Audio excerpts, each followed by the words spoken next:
देखो, आज का जो आर्टिकल है ये सस्टेनेबल डेवलपमेंट और सस्टेनेबल डेवलपमेंट ही कहेंगे तो इसमें कोई अतिशयोक्ति नहीं होगी, क्योंकि इकोलॉजिकल डेवलपमेंट और इकोनॉमिक डेवलपमेंट में यदि रेस लगी है तो कौन जीतेगा इसके बारे में बात की जा रही है। मेरे हिसाब से और राइटर के हिसाब से भी इकोलॉजिकल बैलेंस रखना ज्यादा जरूरी है बनिस्पत इकोनॉमिक डेवलपमेंट के। उन्होंने स्टार्ट किया है कि जब वो यंग एज में थे 1780s के आसपास, उस समय कुछ मूवमेंट चलाया गया था, चाहे वो चिपको मूवमेंट हो, चाहे वो साइलेंट वैली मूवमेंट हो, चाहे वो कोयल कारो मूवमेंट हो, चाहे वो नर्मदा बचाओ मूवमेंट हो। ये सारे मूवमेंट आप देखेंगे तो बहुत डिटेल्ड में लिखा हुआ है। लेकिन एक एक लाइन में यदि हम बात करें तो ये जो चिपको मूवमेंट था वो एक उत्तराखंड के डिस्ट्रिक्ट में हुआ था, उत्तराखंड में ही हुआ था। कौन से डिस्ट्रिक्ट में एग्जैक्टली मुझे नाम नहीं याद आ रहा है, लेकिन इसमें लोग पेड़ से चिपक जाते थे क्योंकि डिफॉरेस्टेशन हो रहा था, वो भी गवर्नमेंट की तरफ से।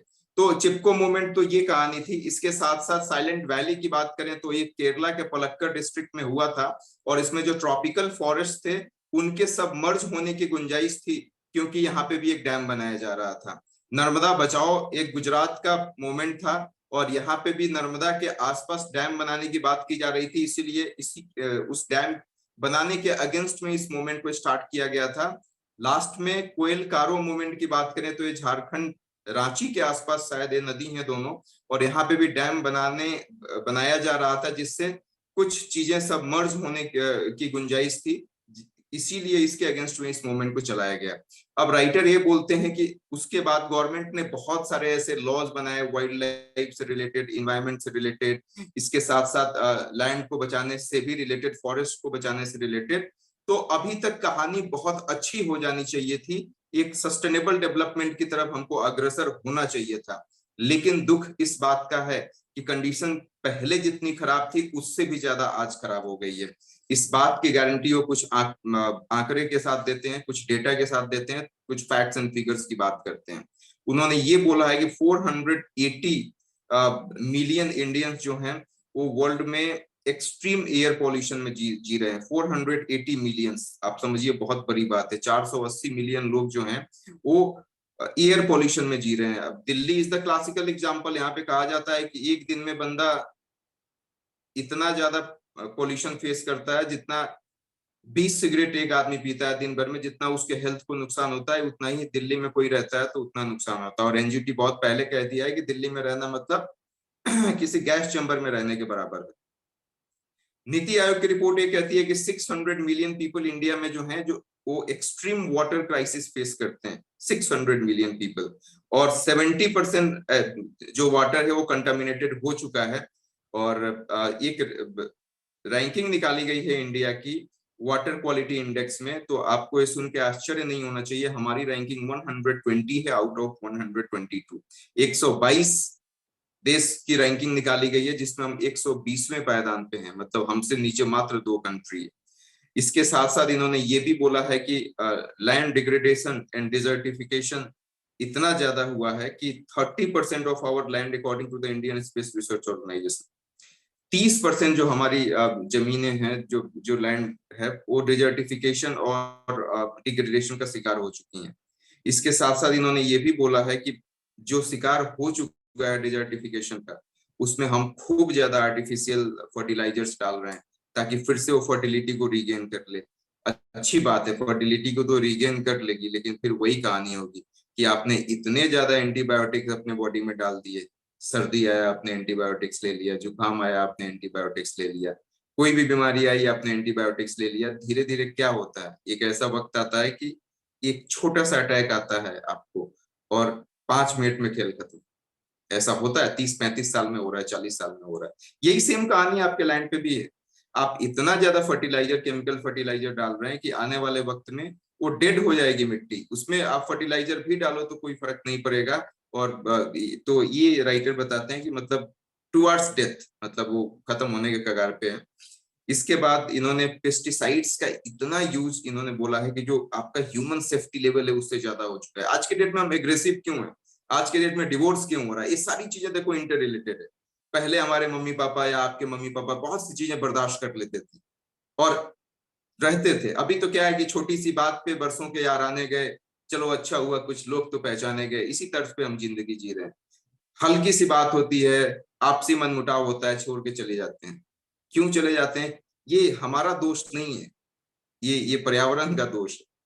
इतना ज्यादा आपके अंदर पेस्टिसाइड्स है, इतना ज्यादा इंसेक्टिसाइड्स है आपके अंदर, कैसे हो सकता है? क्योंकि आप फूड कंज्यूम करते हो, और फूड में सबसे ज्यादा होता है कि अब वो बर्दाश्त करने की जो क्षमता है ना, वो खत्म हो चुकी है। तो आप अंदर से तो चाहते हो कि हम नहीं कुछ बोलेंगे, बर्दाश्त कर लेंगे, एक साथ एडजस्ट करके रहेंगे, लेकिन एक्चुअली में हो नहीं पाता है, क्योंकि आप वैसा कंज्यूम नहीं कर रहे हो। जैसी पानी वैसी पानी, जैसा खाना खाएंगे वैसा बिहेव करेंगे आप। तो जब खाना ही खाएंगे आप कंटामिनेटेड, जब खाना ही इंसेक्टिसाइड्स और पेस्टिसाइड से मतलब मिला हुआ खाएंगे, तो कहाँ से आप ठीक ठाक बात करेंगे? तो सिंपल सी बात है कि आपका जो ह्यूमन सेफ्टी लेवल है उससे बहुत ऊपर तक बढ़ चुका है पेस्टिसाइड आपके शरीर के अंदर। और यही वजह है जिसकी वजह से आप चीजों को बर्दाश्त नहीं कर पाते हो। यही वजह है कि आप सिगरेट नहीं पीते हो, दारू नहीं पीते हो, तब भी आपको कैंसर 4th स्टेज का हो जाता है, जिसका जिसका क्योर करना बहुत मुश्किल है।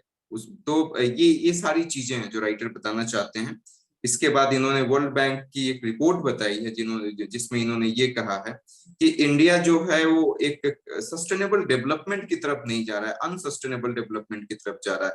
और यहां तक इन्होंने कह दिया है कि इन्वायरमेंट की वजह से इंडिया को हमेशा हर साल 5.7% जीडीपी का लॉस होता है। मतलब इन्वायरमेंट को यदि वो ठीक कर दे तो 5.7 जीडीपी और ज्यादा इंडिया का बढ़ जाएगा।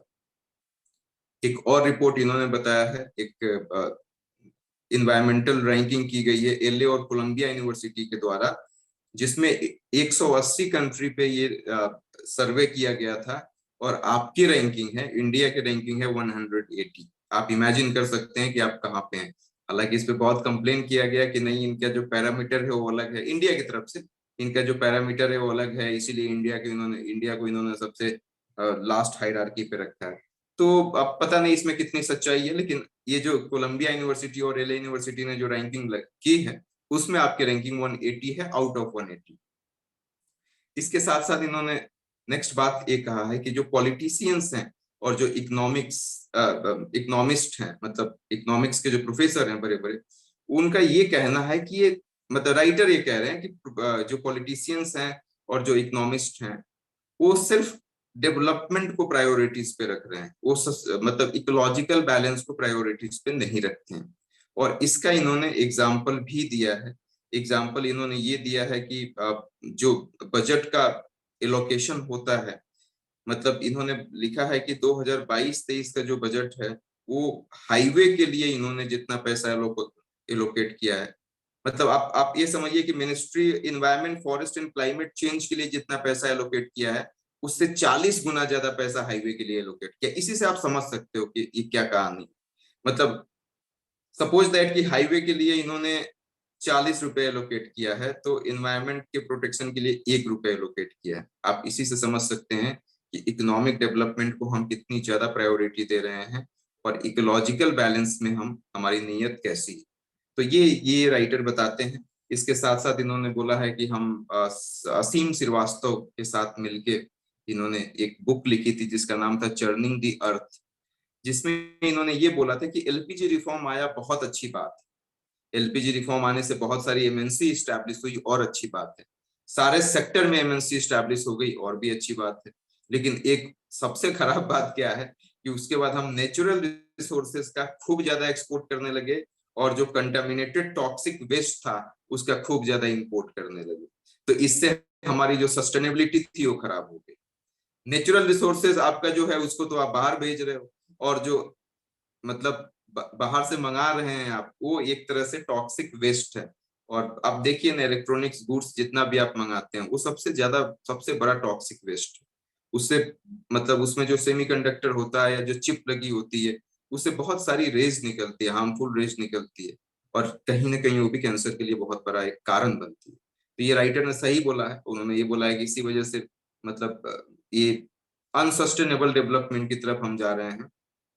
ओशियन का एग्जांपल लिया है कि इतने बड़े लेवल पे आप वहां से मछलियां पकड़ रहे हैं कि अब वहां की मछलियां खत्म हो गई, मतलब उनकी ब्रीडिंग ही खत्म हो गई। National park, wild life sanctuary, यहाँ पे प्रोजेक्ट नहीं स्टैब्लिश किए जाते थे पहले, अब यहाँ पे भी स्टैब्लिश किए जा रहे हैं। और इससे सबसे ज्यादा अफेक्टेड कौन होता है? ट्राइबल सोसाइटी के लोग होंगे, पुअर पीपल होंगे, शेड्यूल कास्ट के लोग होंगे, सबसे ज्यादा ये अफेक्ट होते हैं। क्लाइमेट क्राइसिस की यदि हम बात करें, इतना ज्यादा क्लाइमेट क्राइसिस आ रहा है, लद्दाख के किसी गांव में इन्होंने बोला है कि इतना ज्यादा वाटर क्राइसिस हो गया है कि लोग गांव छोड़ के जा रहे हैं, उस विलेज को छोड़ के जा रहे हैं। और एक लैंसेट प्लेनेटरी हेल्थ जर्नल है, वो ये कहता है कि 7,40,000 लोग एक्सट्रीम टेम्परेचर की वजह से हर साल मरते हैं इंडिया में। और सरकार ने क्लाइमेट एक्शन प्लान पे 2022-23 में मात्र 30 करोड़ का बजट लाया है। तो इससे भी राइटर ये कहते हैं कि आप 30 करोड़ क्या है, कुछ भी नहीं। मतलब आप समझ रहे हैं कि रोड बनाने के लिए आप इतना पैसा दे रहे हो, लेकिन क्लाइमेट के प्रोटेक्शन के लिए आप इतना ही पैसा बजट में एलोकेट कर रहे हो, इससे क्या होने वाला है।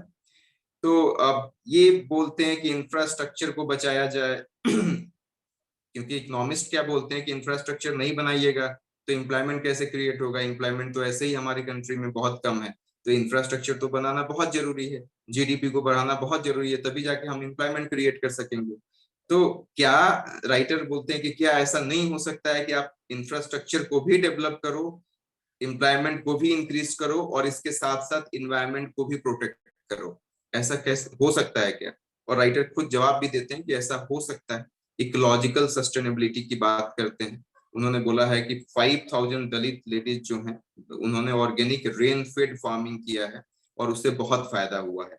कच्छ के गुजरात, मतलब गुजरात के कच्छ एरिया में उन्होंने ये बोला है कि हैंडलूम वेवर जो है उन्होंने ऑर्गेनिक काला कॉटन क्रिएट किया है शायद, और उसका बिजनेस करते हैं जिससे बहुत फायदा हुआ है, और इससे हमारा मतलब इकोलॉजी भी प्रोटेक्ट होगा, इन्वायरमेंट भी प्रोटेक्ट होगा, और इंडिया का हैंडीक्राफ्ट वैसे भी बहुत अच्छा है।